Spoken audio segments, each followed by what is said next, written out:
ఇదంతా నా వల్లే జరిగింది. కళ్ళు మూసినా తెరిచిన చంద్రికనే కనిపిస్తుంది. Watch our web series Constable Kanakam Season 2 streaming now on ETV Win app.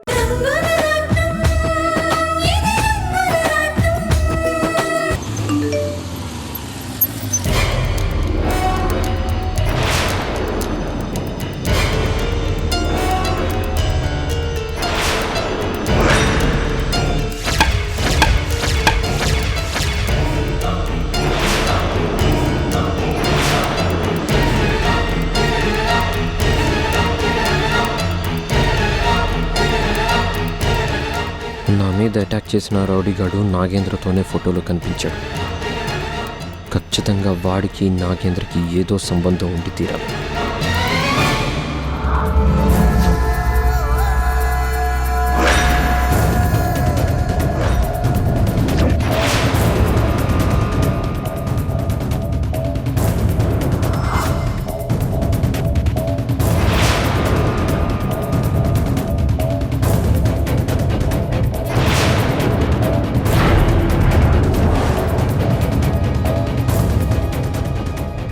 Kashi గారికి ఫోన్ చేసింది మీరేనా?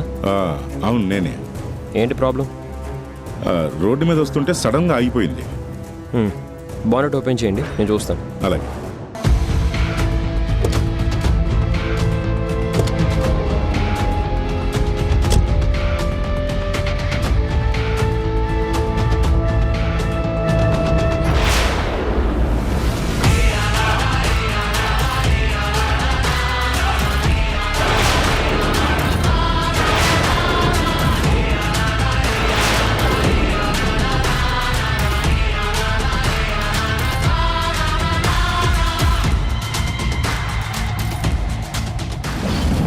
ఈ ఆదిత్య గడికి ఇప్పుడు నేను దొరికిపోయానంటే రేపు అమూల్యకి నాకు జరగాల్సిన పెళ్లి ఖచ్చితంగా క్యాన్సిల్ అవుతుంది.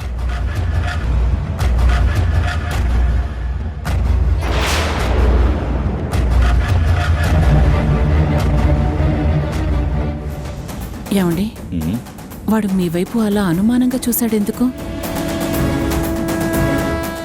ఏమోనే, నాకు అదే అర్థం కావట్లేదు. మరిప్పుడు ఏం చేద్దాం? కాసేపు నువ్వు మాట్లాడకుండా ఉండు.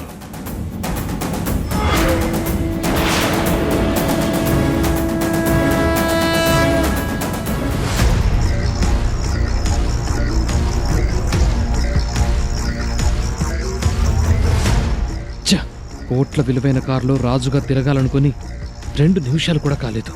ఇలా కారు కింద ముడుచుకుని దాక్కోవలసిన కర్మ పట్టింది. ఇప్పుడు వాడుగాని నన్ను చూస్తే అడ్డంగా బుక్ అయిపోతాను.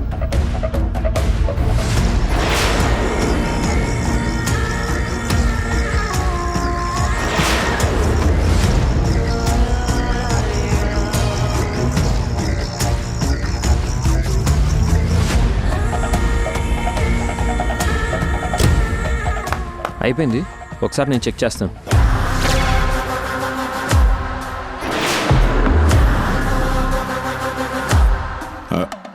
పర్లేదు బాబు, నేను చూసుకుంటాను. చేసింది నేనే కదా, నేను చెక్ చేస్తాను.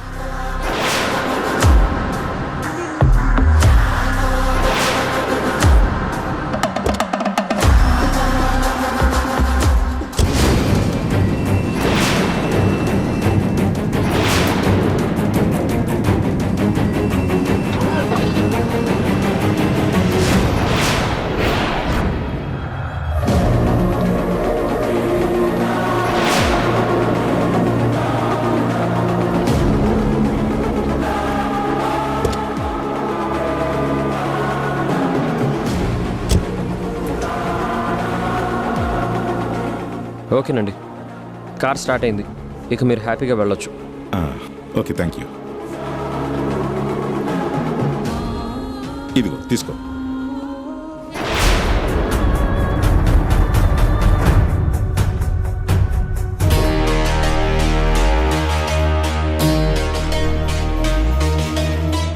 ఈ ఫోటోలో ఉన్నవాడు మీకు తెలుసా?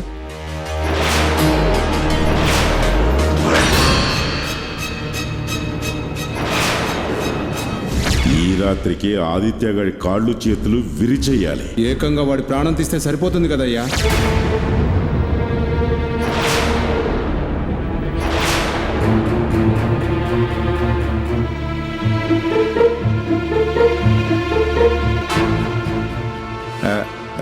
నాకు తెలీదు. ఆ, ఎందుకలా అడిగావు? ఎందుక ఈ ఫోటోలో ఉన్న రౌడీగాడు తన గ్యాంగ్తో కలిసి మొన్న రాత్రి నా మీద అటాక్ చేశాడు.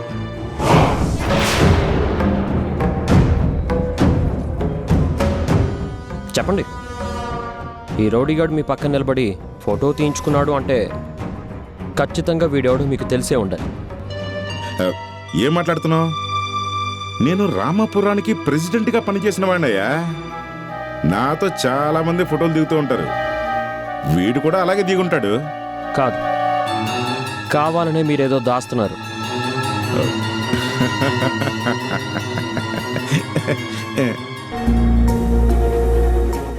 ఏమయ్యా, దాచాల్సిన అవసరం నాకే ఉంది. నేను ప్రజల మనిషిని. రోజు ప్రజల్ని కలిసి వాళ్ళ సమస్యలను తెలుసుకుంటూ వాళ్లతో మమేకం అవుతూ ఉంటాను.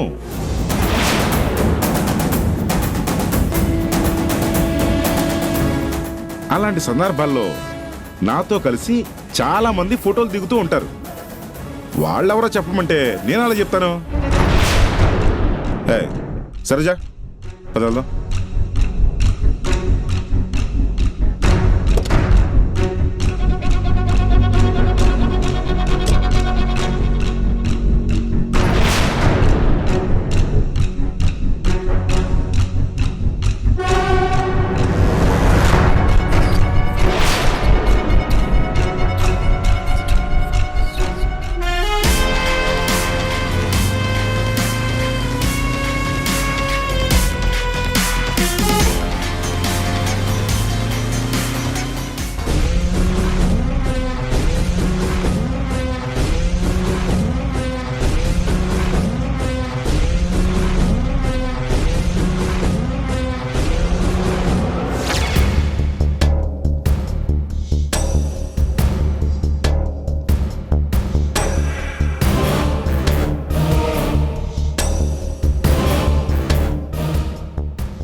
రేయ్ పులి, ఈ ఘోర అంటే పెద్ద పులిరా.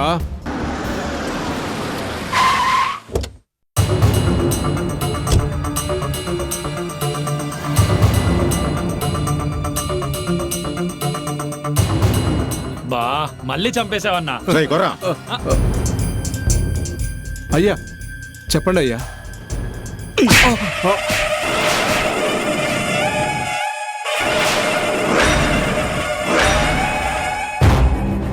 మన వాళ్లతో వెళ్ళి నిన్ను ఆదిత్యగాన్ని కొట్టి పడేసి రమ్మంటే బుద్ధి లేకుండా అక్కడ ఆధారాన్ని వదిలేసి వస్తావా?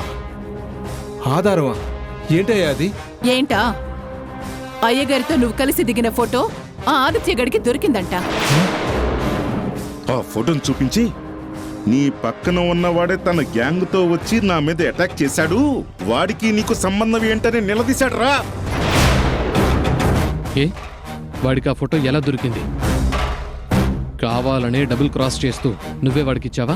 బాబు గారు, అంత మాట అనొద్దు.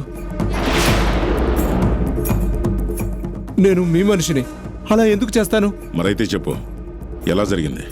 అయ్యా అది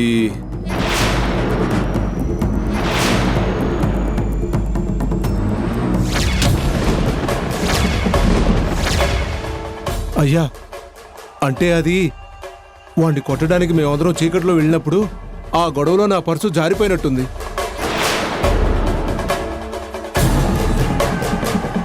మీ మీద అభిమానంతో నేను మీతో తీయించుకున్న ఫోటోని ఆ పర్సులోనే పెట్టుకున్నాను. అఘోరించలేకపోయావు. ఛీ!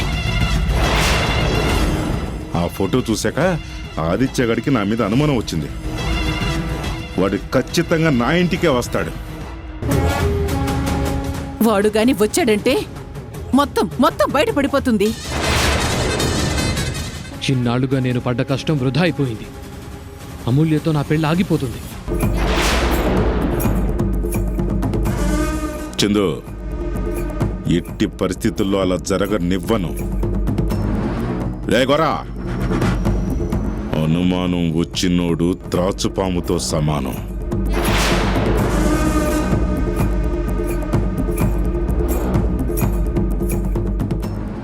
నా కొడుకు పెళ్లి ఎలాంటి ఆటంకం లేకుండా జరిగిపోవాలంటే వాడు బతకూడదు. ఈ రాత్రికి నువ్వు మన వాళ్ళతో కలిసి వాణ్ణి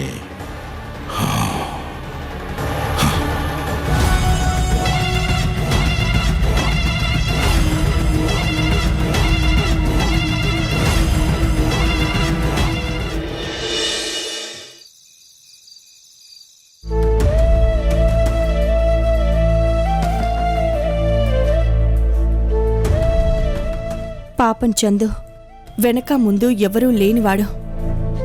ఇక్కడ అమ్ముల్ని చూసుకోవడానికి మేమందరం ఉన్నాం. కానీ చందుని పెళ్లి కొడుకుని చేయడానికి అక్కడ ఎవరున్నారు? తన పరిస్థితిని తలుచుకొని చందు ఎంత బాధపడుతుంటాడో ఏంటో.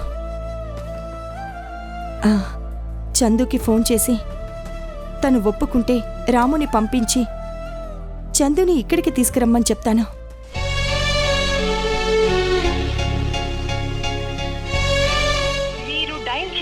నంబర్ ప్రస్తుతం బిజీగా ఉంది.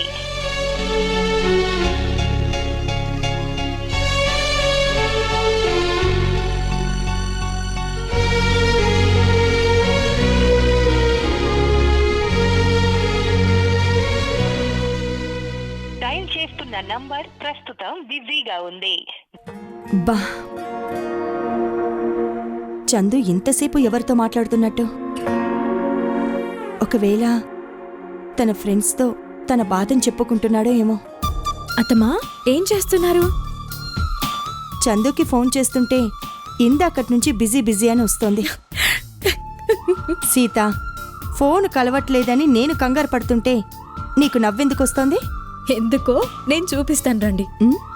రండి అత్తమ్మా. అవునా, నిజమా? నువ్వు నన్ను మరీ మోసేస్తున్నావు. చూడండి అత్తమ్మా, కాబోయే మొగుడు గారితో అమ్ములు ఇందాకటి నుంచి ఆపకుండా గుసగుసలాడుకుంటూ మాట్లాడుతూనే ఉంది. ఇంక మీకు ఫోన్ ఎలా కలుస్తుంది?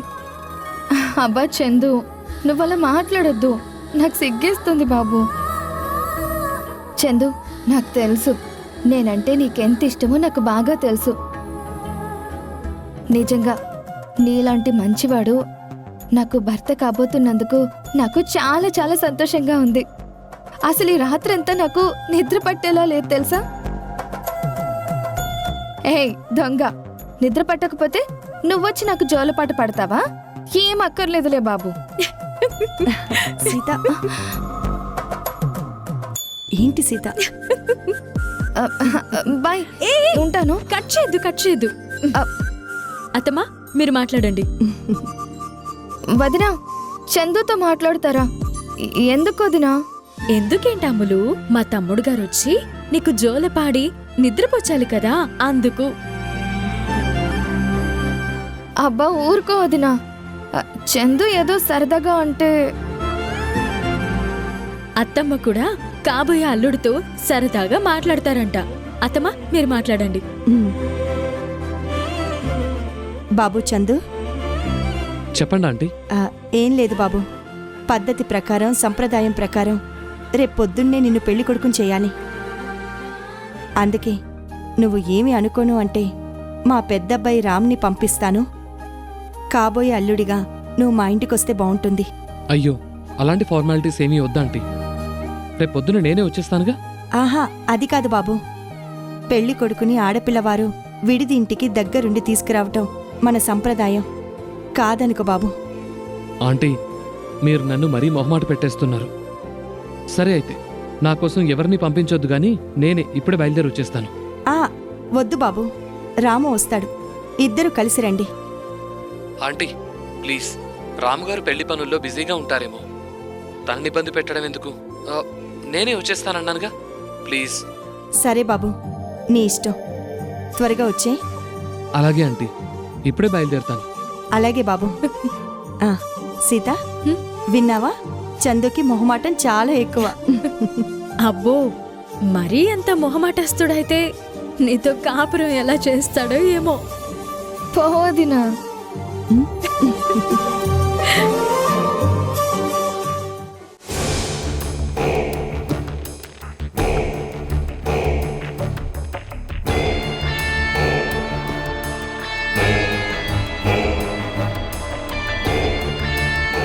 చందు ఈ టైంలో ఎక్కడికి రా? బ్యాగ్ సర్దుకుని బయలుదేరా. అమ్మా నాకు కాబోయే అత్తగారు ఇప్పుడే ఫోన్ చేశారు. పద్ధతి ప్రకారం తెల్లారగానే నన్ను పెళ్లి కొడుకుని చేయాలట. అందుకే ఈ రాత్రికే వాళ్ళ ఇంటికి వచ్చేయమన్నారు. అబ్బో, అల్లుడి మర్యాదలు బాగానే చేసేలా ఉన్నారే. చెయ్యాలి కదా నాన్న. ఇవన్నీ గుర్తొస్తేనే కదా రేపు పెళ్ళయ్యాక బోరున ఏడవాల్సింది. ఒరే చందు, పిల్ల అక్కడే ఉంది కదా అని ఈ రాత్రికే నువ్వు పిచ్చి పిచ్చి వేషాలు వేయాలని చూడకు. మొత్తం చెడుతుంది. బా నాకు తెలుసులేమ్మా, అంతా నేను మేనేజ్ చేస్తానుగా. నాన్న రేపు పెళ్లి జరిగేదాకా నేను మీరు అందరం చాలా కేర్ఫుల్గా ఉండాలి. ముఖ్యంగా ఆ ఆదిత్య గాడి విషయంలో. రే, వాడి గురించి నువ్వేం దిగులు పడకరా. ఈ రాత్రి వాడికి చివరి రాత్రి అవుతుంది. నువ్వు బయలుదేరు. చందు, మరో మాట. ఆ శశిరేఖ చాలా పెద్ద కిలాడి. మన పని పూర్తి అయ్యేదాకా ఆ పిల్లతో నువ్వు ఆచితూచి మాట్లాడు, సరేనా? నాన్న ఆ శశిరేఖ కిలాడి అయితే నేను జగత్ కిలాడి. నాకు వెన్న పుయ్యటం తెలుసు, వెన్నుపోటు పొడవడం తెలుసు. వస్తానమ్మా, వస్తాను. మంచిది. రా.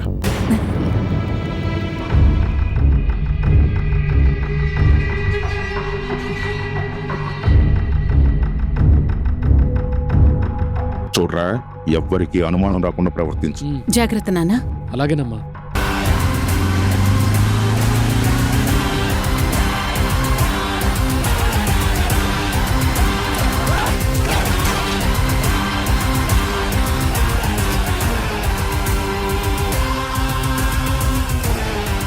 సరోజ, మనోడు నిజంగా గొప్ప అదృష్టవంతుడే.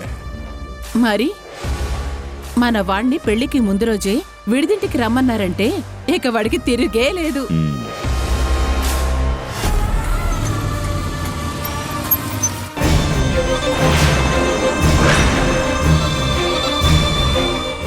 ఈ రాత్రి వాళ్ళు ఎవరై ఉంటారు?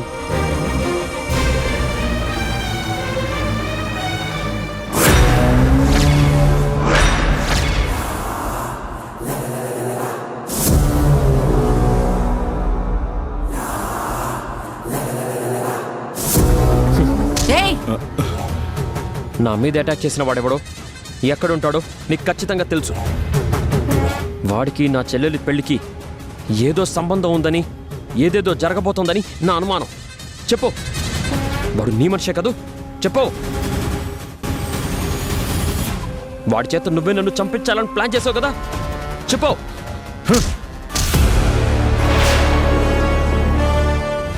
ఏయ్, పెద్ద చిన్న లేకుండా నోటికొచ్చినట్టు మాట్లాడతావేంటి? రాత్రిపూట ఇంటి మీద పడి దౌర్జన్యం చేయాలనుకుంటున్నావా? ఏయ్, నేనే గనక కయ్యానికి కాలు దువ్వితే మీరెవ్వరూ ప్రాణాలతో మిగలరు. ఆల్రెడీ జైలుకెళ్ళొచ్చినోడిని, నన్ను రెచ్చగొట్టదు. ఆదిత్య, నేను నిజమే చెప్తున్నాను. వాడెవడో నాకు తెలియదు. విన్నావుగా? అనవసరంగా మమ్మల్ని ఇబ్బంది పెట్టకుండా ఇక్కడి నుంచి వెళ్ళిపో.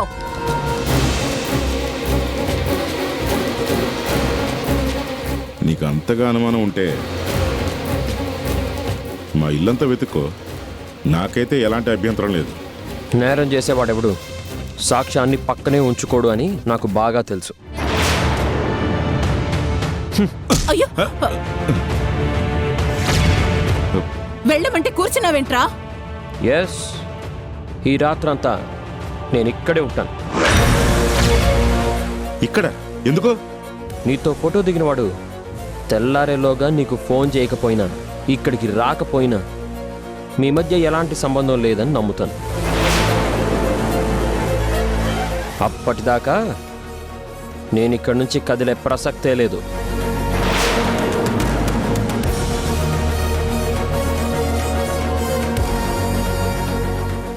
ఆ ఘోరగాన్ని వీడి చెట్టుకే పంపించాను. అక్కడ వీడికి కనిపించకపోతే తప్పకుండా ఘోర నాకు ఫోన్ చేస్తాడు. హట్టంగా దొరికిపోతాను. ఇప్పుడు ఏం చేయాలి?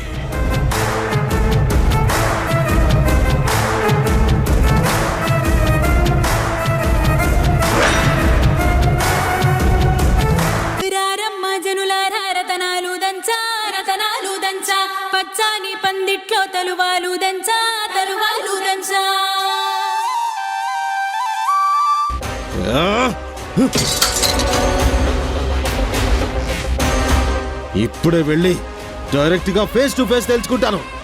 పాడుతూ పడతూలు పసుపు దంచంగా